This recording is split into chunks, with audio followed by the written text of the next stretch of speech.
మనం నిలవ ఉండే చారుపొడి చేసుకుందాము. ఫస్ట్ ఈ కప్పుతో 2 కప్పుల ధనియాలు,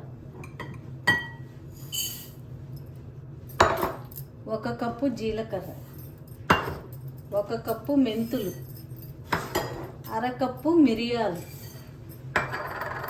కొంచెము ఎండుమిర్చి,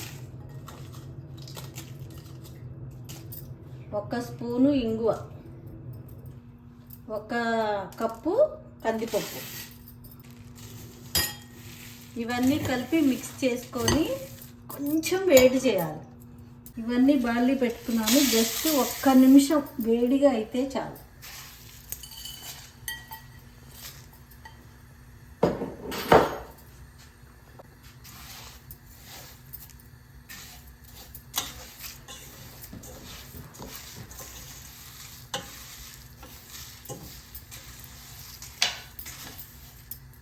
కొంచెం వేడి ఎక్కాయి, ఇంక తీసి మిక్సీ వేసుకోవటం.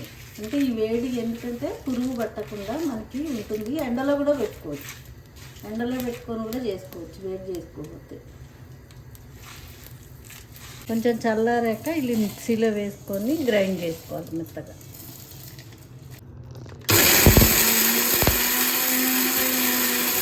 ఇదిగోండి ఇలా మెత్తగా తీసుకొని ఒక బౌల్లో తీసుకొని తర్వాత మనం బాటిల్లో స్టోర్ చేసి పెట్టుకోవటం. ఒక 10 months 1 year అయినా ఉంటుంది, ఏం పాడవదు.